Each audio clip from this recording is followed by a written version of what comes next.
નમસ્કાર સૌ મિત્રોને. આજના આ વિડીયોની અંદર આપ સૌનું હાર્દિક સ્વાગત છે. મિત્રો, વિદ્યા સહાયક ભરતી ધોરણ 6 થી 8માં જે કચ્છ સ્પેશિયલ ભરતી છે, જેમાં સામાજિક વિજ્ઞાન માટેનો જે પ્રથમ રાઉન્ડ છે એ જાહેર કરવામાં આવેલ છે.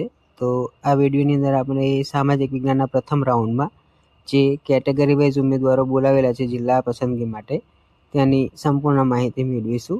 અને જે સામાન્ય ભરતીની અંદર જે સામાજિક વિજ્ઞાનના જે ઉમેદવારો છે એ લાગી ગયા છે અને એ જ ઉમેદવારોએ જે કચ્છની સ્પેશિયલ ભરતી છે એમાં પણ ફોર્મ ભરેલા છે. તો આવા ઉમેદવારો છે એ જે કચ્છ સ્પેશિયલ ભરતી છે એમાં જે જિલ્લા પસંદગીની પ્રક્રિયા છે એમાં ગેરહાજર રહેશે.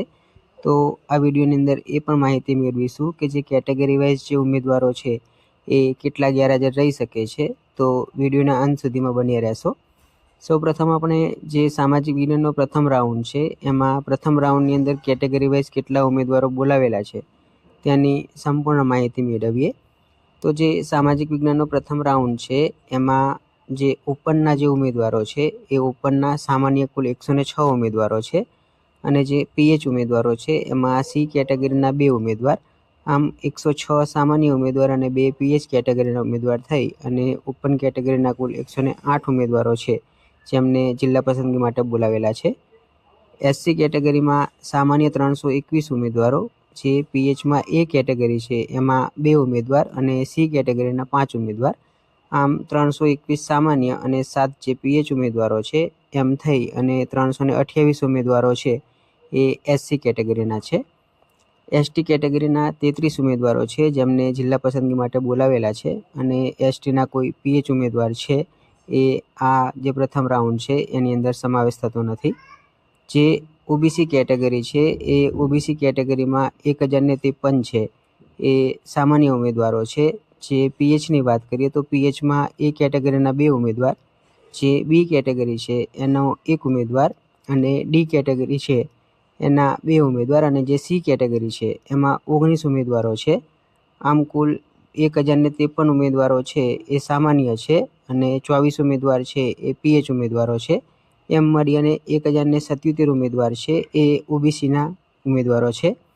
જે ઈડબ્લ્યુએસ કેટેગરી છે એમાં 477 ઉમેદવારો છે એ સામાન્ય ઉમેદવારો છે અને પીએચમાં એ કેટેગરીના 1 ઉમેદવાર અને સી કેટેગરીના 4 ઉમેદવાર, આમ 477 સામાન્ય અને 5 ઉમેદવારો છે એ પીએચ કેટેગરીના મળી અને 482 ઉમેદવારો છે એ ઈડબ્લ્યુએસ કેટેગરીના છે. આમ કુલ 1990 છે એ સામાન્ય ઉમેદવારો છે અને પીએચની વાત કરીએ તો પીએચમાં એ કેટેગરીના 5 ઉમેદવાર છે, બી કેટેગરીના 1 ઉમેદવાર છે, સી કેટેગરીના 30 ઉમેદવારો છે અને ડી કેટેગરીના જે છે એ 2 ઉમેદવારો છે. આમ 1990 છે એ સામાન્ય ઉમેદવાર છે અને બાકીના જે પીએચ ઉમેદવારો મળી અને પ્રથમ રાઉન્ડની અંદર 2028 ઉમેદવારો છે જેમને સામાજિક વિજ્ઞાનમાં જે કચ્છ સ્પેશિયલ ભરતી છે એમાં પ્રથમ રાઉન્ડની અંદર છે એ જિલ્લા પસંદગી માટે બોલાવવામાં આવેલ છે.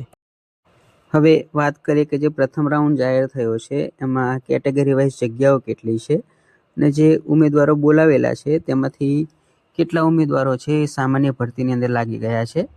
જે બોલાવેલ ઉમેદવાર છે એમાંથી જનરલ જે સીટ છે એમાં કેટલા ઉમેદવારો જઈ શકે છે અને લાસ્ટમાં જે એક્સેસ કોલ લેટર છે એટલે કે વધારાના જે ઉમેદવારો છે એ કેટલા રહી શકે છે જેમને જિલ્લા પસંદગી માટેની તક છે એ મળી શકે એમ નથી.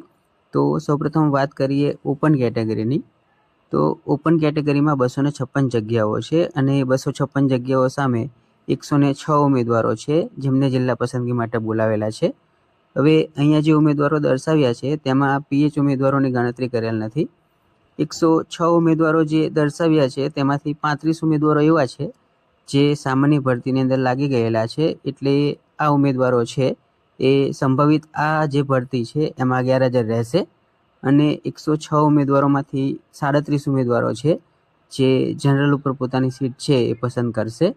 એટલે કે જે જનરલમાં જે ઉમેદવારો છે તેમાંથી 34 એવા ઉમેદવારો છે જેમને જિલ્લા પસંદગીની તક છે એ મળી શકે એમ નથી. એસસી કેટેગરીમાં 39 જગ્યાઓ છે અને 321 ઉમેદવારોને જિલ્લા પસંદગી માટે બોલાવેલા છે.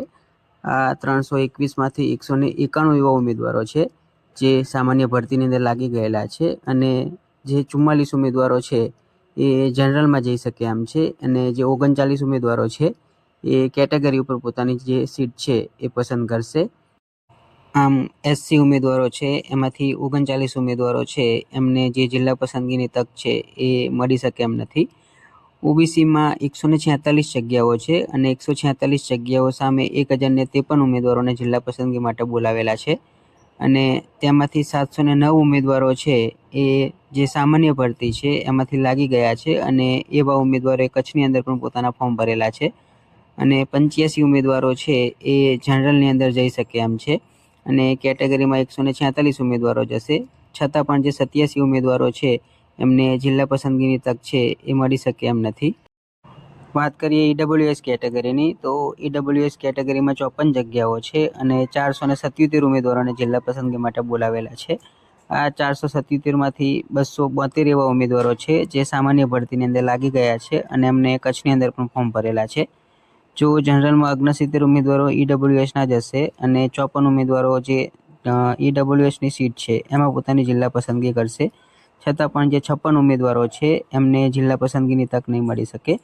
એટલે જે તમામ કેટેગરી છે એટલે કે ઓપન, એસસી, ઓબીસી અને ઈડબ્લ્યુએસ આ તમામ કેટેગરીનો જે બીજો રાઉન્ડ છે એ કચ્છમાં આવશે નહીં.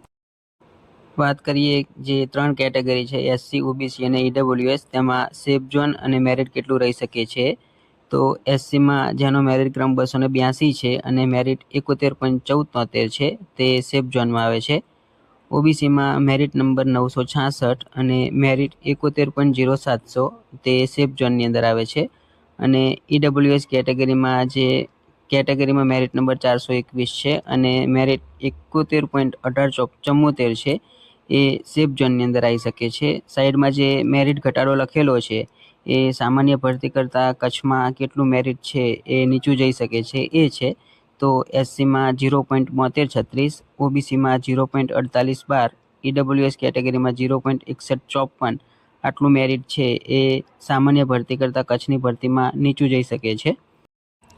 મિત્રો, અહીંયા જે એનાલિસિસ કરેલું છે તેમાં જે સામાન્ય ભરતીમાં લાગી ગયેલા ઉમેદવારો છે તે તમામ ઉમેદવારોને કચ્છની ભરતીમાં ગેરહાજર ગણી અને ત્યારબાદ છે એ કેટેગરી વાઇઝ એનાલિસિસ કરેલું છે. જો સામાન્ય ભરતીમાં લાગેલા ઉમેદવાર છે તે કચ્છની ભરતીમાં પણ જો પોતાની જિલ્લા પસંદગી કરશે તો મેરિટ છે એ આના કરતાં વધારે રહી શકે છે.